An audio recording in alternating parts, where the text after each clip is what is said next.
ECA brings to you this week an excerpt from the feature address of our 2010 Annual Chairman's Dinner. His Excellency, President George Maxwell Richards, President of the Republic of Trinidad and Tobago, looks at the topic, governance.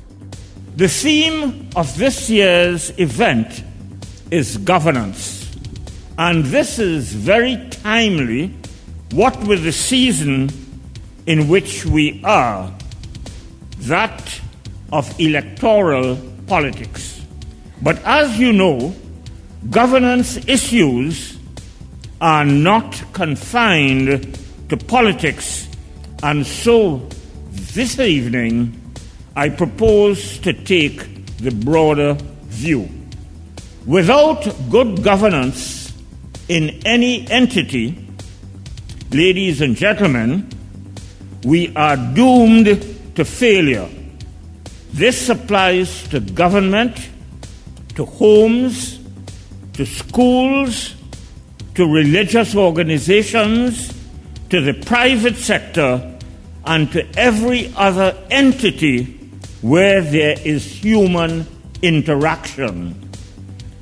In organizations, be they public or private sector, good governance relies to a great extent on the behavior of management, particularly middle management. The best policy decisions by themselves cannot achieve the desired results unless acting on these decisions is effectively managed.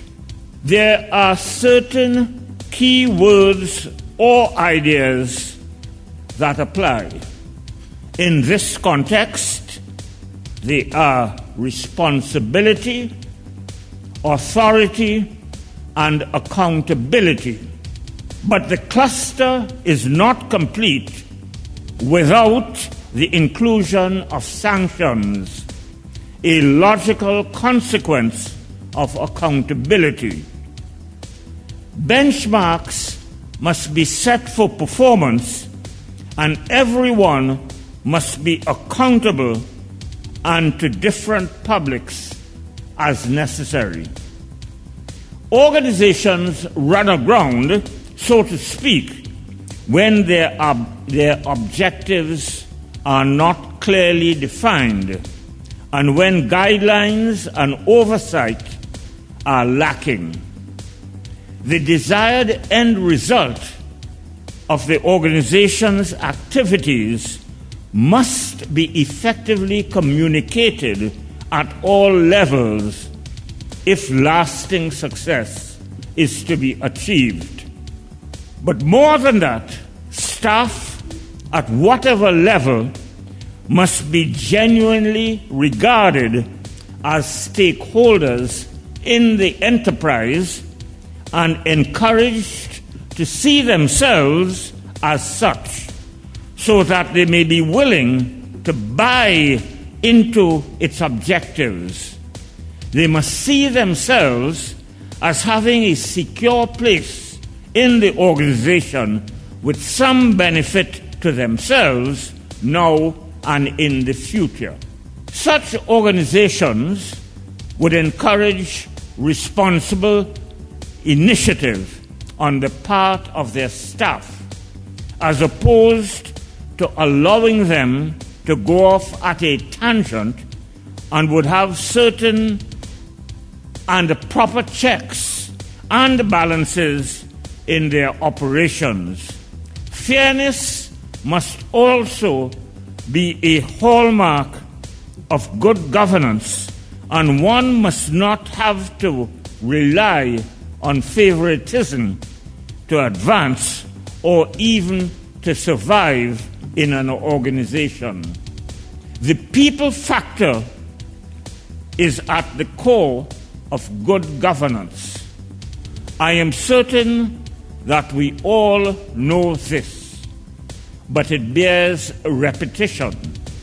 Too often, the people development and welfare component of an organization is given low priority, especially in the quest for profit in the case of business enterprises which have a legitimate need to show returns on their investments, as well as in the public sector where there is the need to show the results of public expenditure.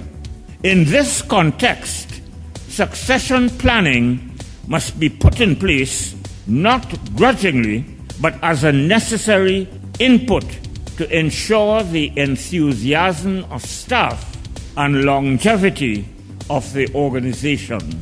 Moreover, where well thought out and mandatory staff training and development programs are in place, delegation of duties and responsibilities, a critical aspect of good governance, is easy to achieve and helps to ensure more efficient execution of policy and delivery of services. Staff training at every level is important. If people receive relevant training and they in turn are equipped to train others, the spirit of partnership will be the guiding force to lead the organization to achieve tremendous results, including monetary gain. And here I wish to interject a statement attributed to J.C. Penney, founder of the department store chain. And I quote, "Money is properly a byproduct of building men as partners." And that certainly puts a different view of employees who should not be seen as mere workers subject to the power and authority of someone in charge. When we are in charge, we ought never to forget the people component, but adding value to people's lives as part of the governance imperatives can easily be subordinated, if not forgotten. However, for this to be a reality, we must value and appreciate people and have respect for them regardless of status. When we embrace these ideas, we will have no difficulty in empowering people to make decisions which can advance the objectives of the enterprise. Governance puts squarely before us the question of power, how we use it.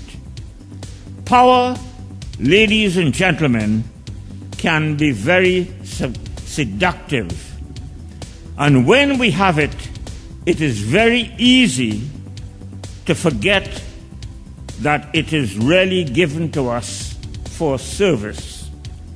Harry Truman is reported to have said, and I quote, "If a man can accept a situation in a place of power with the thought that it's only temporary, he comes out all right. But when he thinks he is the cause of the power, that can be his ruination."